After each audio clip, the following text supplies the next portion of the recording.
This is Del K. Brereton. This is the real spiel. Prayers up for Bronny James. I don't know what's happening to these young fellas. I don't know what's going on, man, but that's crazy. Cardiac arrest at his age. I'm sure that's going to affect the longevity of his basketball career. I can't see anyone letting him play this year, which would delay a lot of things for him. I think Shaquille O'Neal's son had a similar scenario where he had a heart condition that was determined to be a no-go for him. His basketball career is essentially over due to that situation. And Bronny's a phenomenal talent, and I think we should understand that. And maybe some of you who don't understand this will understand when I say it. An NCAA college basketball practice is an incredibly rigorous thing. It's incredibly rigorous. You have to be an elite athlete to be able to handle that level of practice. But if you compare that to an NBA practice, it doesn't come close. I mean, you got to multiply an NBA practice by 10 because you got to think about it like, imagine you're playing with some elite.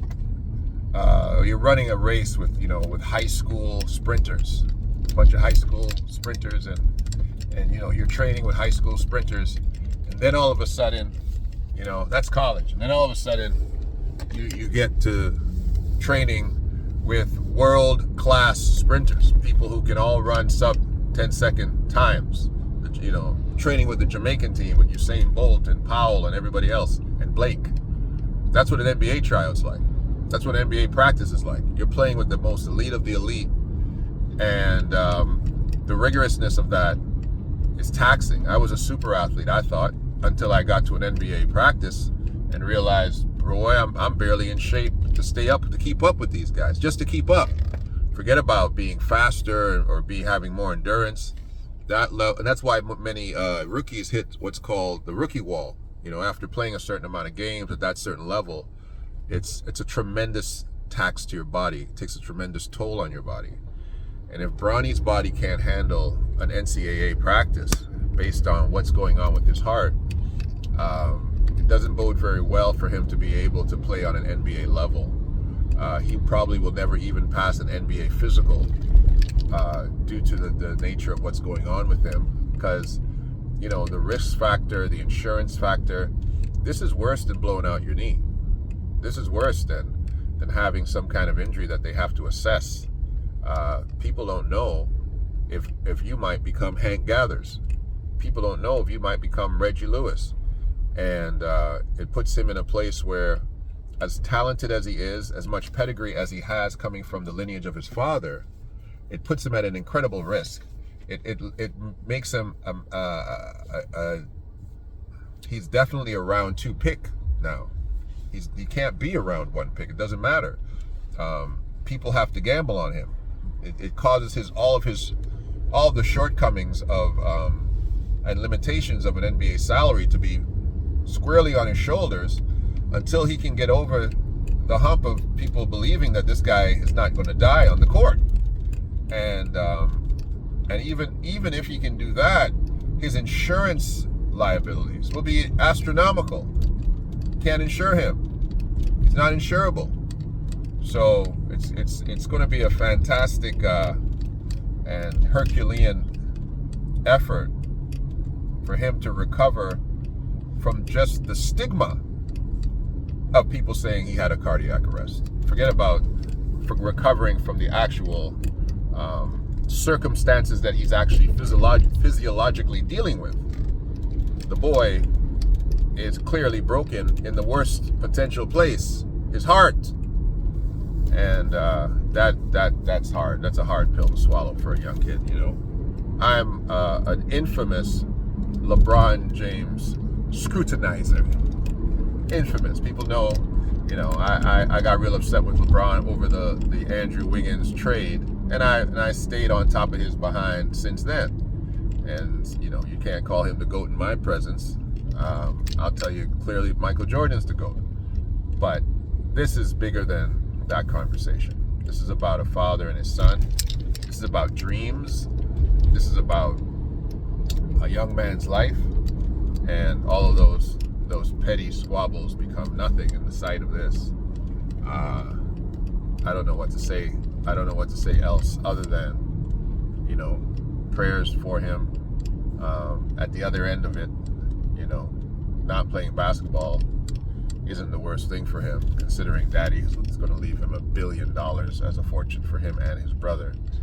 He might go on and work for Rich Paul now and take the other side of it. He had a great run. If it comes to being a famous person at a young age, he's famous. Congratulations. Is he rich? He's rich. Congratulations. Now he just needs to worry about being alive, right? Most of us are in that struggle in an economic level every day. He's not ever going to be in that place. So as much as I want him to be a great basketball player that we can watch and see and compare to others, and I can criticize and say, yep, you know what, your daddy was the GOAT, not even, he was the Curry GOAT, and you're a little lamb, and you didn't. I want to be able to do all those things, but I'm not going to be able to do that if this boy doesn't get up off of that sick bed and actually play basketball, and I can't cry too hard if he doesn't play basketball, because he's going to be fine, financially, that is. But I hope he does well physically too. I just think it's a horrendous thing, and a lot of people have now thrown out all of the scrutinies of COVID-19 and all these other things, like it's these needles, and why are young people falling off, and this has been happening for a long time, people. So it's hard to pin it to any one thing. I myself had a heart murmur. I think great athletes do have irregular heartbeats. We have irregular capacities for our heart to beat. Our hearts sometimes beat very, very slow. I had, for most of my life, my heart beat less than 60 beats a minute because of the shape I was in. And it hurt my feelings. Later on, after my later 30s, I think it started to be up over 60 beats a minute. And, my doctor was like, oh, wow, you have a very steady and slow heartbeat. And I'll go, what is it? Oh, it's about like 65 beats a minute. I'm like, no, brother, my heartbeat is like 53 beats a minute. I have something I tracked and checked all my entire life, because the stamina that I had developed as an athlete, my heartbeat had a very slow heartbeat, but I had a regular heartbeat. So this is something that a lot of athletes have, but sometimes it doesn't affect you whatsoever. But in the case of Bronny James, it clearly did. And I want to know, what the heck did they have those boys doing in USC? Like, what kind of practice? Like, we had some crazy practices. My coach, Coach Green, FDU stand up, Glenn Harding stand up, Chase stand up, FDU Knights forever. But we had some tough practices, man. Like, we had some practices where the coach would just put buckets on the four corners of the court, and you basically run till you throw up.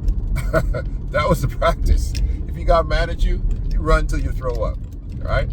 And I forget what we called it. We had a name for it, water something. I forget what we called it. But hey, we had some tough practices. I've never been pushed that hard physically again until I got to my NBA tryouts, where I was in doggone perilous. Like, they're like, okay, we see you can't run anymore. You can take a break now. Because I was like, I'm not tired, because I trained, I ran up hills, I did everything. When I got there, I was like, woof, y'all didn't tell me I'd be running against Carl Lewis. An NBA point guard is like running against a sprinter, a world-class sprinter. Super fast, super quick.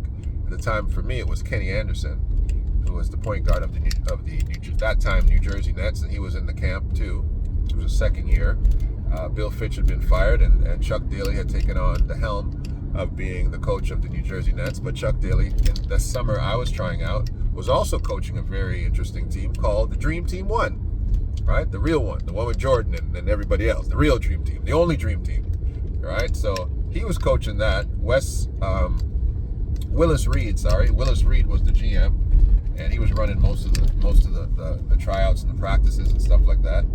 And I was in there to win it, man. Willis said, "Boy, you look good." I was 225 pounds, rock hard muscle, could jump out the gym, could run like the Flash.